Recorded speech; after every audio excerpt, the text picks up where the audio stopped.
Apa yang terjadi jika TikTok dihentikan?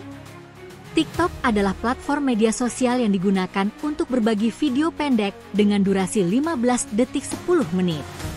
Sajian video-video yang menarik dan unik membuat popularitas aplikasi satu ini melonjak pesat dalam beberapa periode terakhir. Salah satu keunggulan TikTok adalah kemudahan penggunaan, kreativitas tanpa batas, tren yang berkembang cepat, algoritma yang cerdas, hingga aksesibilitas yang baik. Menurut laporan We Are Social dan Meltwater, jumlah pengguna TikTok secara global mencapai 1,58 miliar di tahun 2024. Mayoritas pengguna berusia 18-34 tahun. Data terbaru di Data Reportal juga menyatakan bahwa Indonesia memiliki jumlah pengguna TikTok terbesar di dunia, mencapai 157,6 juta pengguna. Angka ini bahkan melampaui Amerika Serikat dengan total 120,5 juta pengguna. Tingginya pengguna TikTok di Indonesia didorong oleh masifnya penggunaan ponsel. Pada 2024, jumlah pengguna ponsel diproyeksi mencapai 194,26 juta, bertambah 4,23 juta dari tahun sebelumnya. Tidak hanya itu, tingkat penetrasi internet yang semakin baik juga mendorong popularitas media sosial satu ini di tanah air. TikTok tidak hanya digunakan sebagai wadah untuk berbagi video, melainkan juga sebagai sumber usaha. Banyak influencer sukses yang lahir berkat video-videonya yang viral di platform tersebut. Tidak hanya itu, kini pengguna TikTok juga bisa berjualan secara online, membuka peluang usaha dan lapangan kerja baru.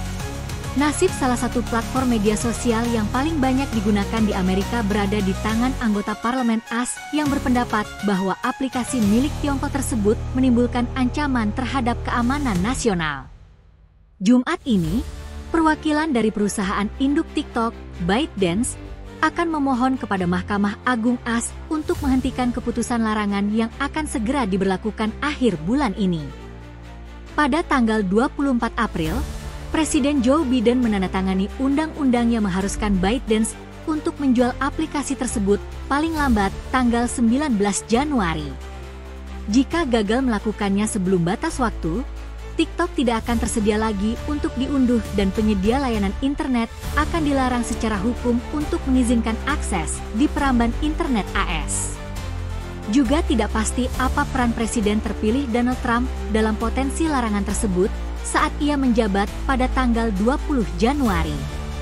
Meskipun ia mencoba untuk melarang aplikasi tersebut selama masa jabatan pertamanya, ia telah menyatakan perubahan hatinya selama kampanye 2024-nya. Pada konferensi pers Mar-a-Lago bulan Desember, ia mengakui TikTok memiliki titik hangat di hati saya, karena ia memuji aplikasi tersebut karena meningkatkan dukungan dari para pemilih muda. Ini keputusan yang sulit untuk dibuat, kata Trump kepada CNBC dalam sebuah wawancara bulan Maret. Terus terang, ada banyak orang di TikTok yang menyukainya.